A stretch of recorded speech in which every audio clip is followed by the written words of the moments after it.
Hello दोस्तों, Rajasthan GK से संबंधित कुछ प्रश्नों का अध्ययन हमने पिछले सेशन में किया था। आज कुछ नए प्रश्न लेकर के आपके सामने हाजिर हुए हैं। तो सबसे पहला सवाल, जोजड़ी व शूकड़ी किसकी सहायक नदियां हैं? तो ये लूणी नदी की सहायक नदियां हैं दोनों, जोजड़ी और शूकड़ी।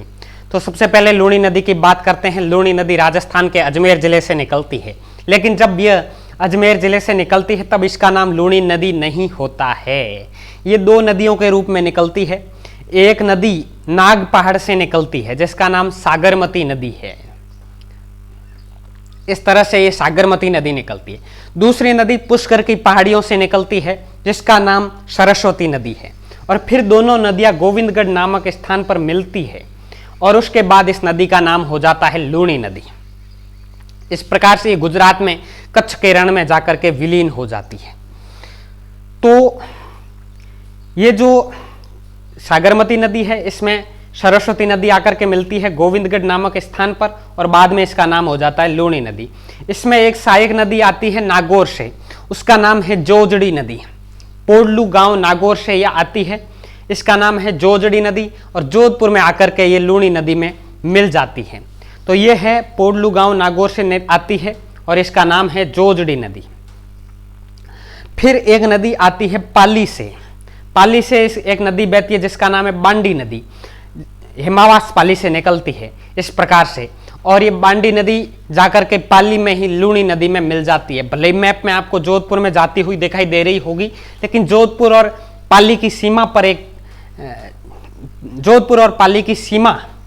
पर पाली की सीमा के अंतर्गत ये लूणी नदी में मिल जाती है। ये बांडी नदी है और इस पर हेमावास बांध बना हुआ है। फिर एक नदी और आती है जिसका नाम है शूकड़ी नदी, वो भी पाली से निकलती है, फिर जालोर में जाती है। इस प्रकार से शूकड़ी नदी, पाली, जालोर और उसके बाद बाड़मेर में जाकर के ये लूणी नदी में मिल जाती है। फिर आती है जवाई नदी। जवाई नदी निकलती है गोरैया गांव पाली से। इस प्रकार ये गोरैया गांव पाली से जवाई नदी निकलती है और जालोर में जाती है। और फिर सिरोही से एक नदी निकलती है जिसका नाम है खारी नदी। शेरपुर सिरोही से खारी नदी निकलती है और ये भी इस जवाई नदी में मिल जाती है। ये दोनों नदियां मिलकर के आगे जाती है बाड़मेर जिले में और बाड़मेर जिले में जाकर के ये मिल जाती है लूणी नदी में। फिर एक नदी है जालोर जिले से निकलती है जिसका नाम सागी नदी, वो बाड़मेर की सीमा में जाकर के लूणी नदी में मिल जाती है। इस प्रकार से तो ये लूणी नदी और लूणी की कुछ सहायक नदियों के बारे में चर्चा की। और इस प्रकार से ये लूणी नदी का दूसरा मैप, बांडी नदी पर हेमावास बांध, शूकड़ी नदी पर बांकली बांध, लूणी नदी पर जसवंत सागर बांध और बाड़मेर में नाकोड़ा बांध। इस प्रकार ये कुछ बांध बने हुए हैं।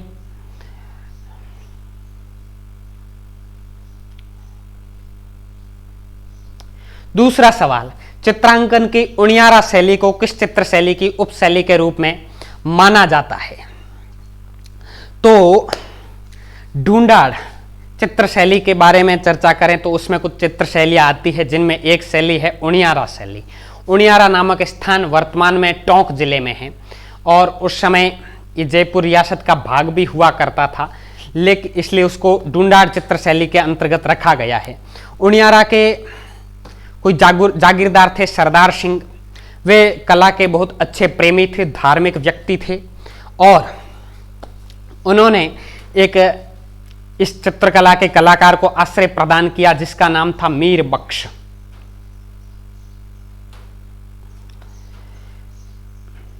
ये टोंक जिला है, यहां पर है उनियारा और यहाँ के शासक थे सरदार सिंह। सरदार सिंह ने मीर बख्श को आश्रय प्रदान किया। मीर बख्श इस चित्र शैली का बहुत अच्छा कलाकार था और मीर बख्श के बारे में यह कहा जाता है कि वो व्यक्ति बूंदी से ये कला सीख करके आया, इसलिए इस चित्र शैली पर बूंदी चित्र शैली का प्रभाव भी है। तो कुछ कहते हैं कि ये जयपुर से सीख करके आया, तो जयपुर चित्र शैली का भी थोड़ा सा प्रभाव है। तो टोंक चित्र शैली यानी उनियारा जो चित्र शैली है उस पर बूंदी और जयपुर चित्र शैली का प्रभाव है।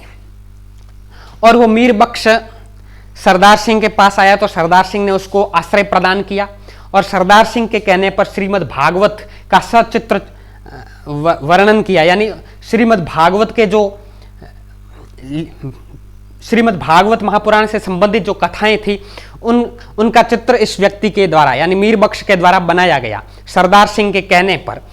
तो ये जो उनियारा चित्रशैली ये पूरी तरह से धार्मिकता से प्रभावित है और सरदार सिंह के समय तो इसकी शुरुआत हुई, बाद में यहाँ इसका जो स्वर्ण काल था वो संग्राम सिंह के काल का था। इसमें और भी कलाकार थे, भीम थे, काशी थे और धीमा नाम का व्यक्ति भी था, बगता था। और जो अधिकांश जो चित्र है वे धार्मिकता से प्रभावित है, रामायण, महाभारत, श्रीमद् भागवत आदि। तो इन चित्रों को इस उनियारा चित्र शैली के अंतर्गत बनाया गया था।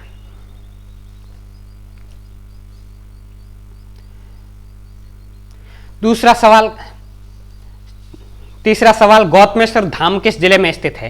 राजस्थान के प्रतापगढ़ जिले में गौतमेश्वर धाम स्थित है, प्रतापगढ़ में अरनोद कस्बे में।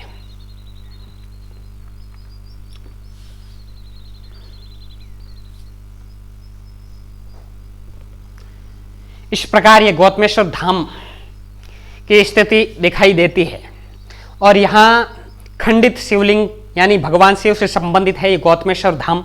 खंडित शिवलिंग की प्रतिमा की पूजा यहाँ पर की जाती है और कहते हैं कि यहाँ पर 11 रुपए चढ़ाते हैं तो सारे पाप नष्ट हो जाते हैं।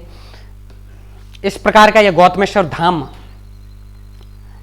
राजस्थान के प्रतापगढ़ जिले में बना हुआ है। कहते हैं कि यहाँ पर कुछ मुस्लिम आक्रांताओं ने आक्रमण किया था, यहाँ की मूर्ति को तोड़ दिया गया था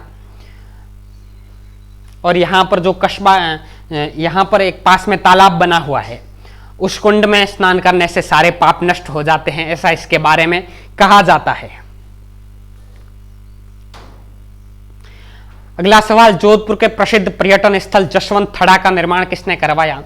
तो जसवंत थड़ा का निर्माण जसवंत सिंह जी के सुपुत्र थे सरदार सिंह जी, इन्होंने जोधपुर में जसवंत थड़ा का निर्माण करवाया और यहाँ पर दाह संस्कार किया जाता था जोधपुर के राजाओं का। जसवंत सिंह जी और उनके बाद यहाँ जितने भी राजा हुए उनके स्मारक बने हुए हैं जसवंत थड़ा पर। और यहाँ मकराना से पत्थर लाया गया था इस जसवंत थड़े के निर्माण के लिए। अंतिम शासक हनुमंत सिंह जी तक के स्मारक यहाँ पर बने हुए हैं। अगला सवाल निम्न में से कौन सा त्योहार श्रावण के महीने में नहीं आता? तो 4 ऑप्शन दे रखे हैं जिनमें जन्माष्टमी भाद्रपद कृष्ण अष्टमी के दिन मनाई जाती है। भगवान श्री कृष्ण का जन्म हुआ था मथुरा की जेल में वसुदेव देवकी के सामने भाद्रपद कृष्ण अष्टमी के दिन रात के 12 बजे ये 4 भुजा धारण करके वहां प्रकट हुए थे, इसलिए उसी की याद में जन्माष्टमी मनाई जाती है भाद्रपद कृष्ण अष्टमी के दिन। बाकी जो त्योहार है वो सारे के सारे ये नाग पंचमी है, चाहे तीज है, चाहे रक्षाबंधन है। श्रावण पूर्णिमा के दिन रक्षाबंधन मनाया जाता है, तीज है श्रावण शुक्ल तृतीया और नाग पंचमी है श्रावण शुक्ल पंचमी।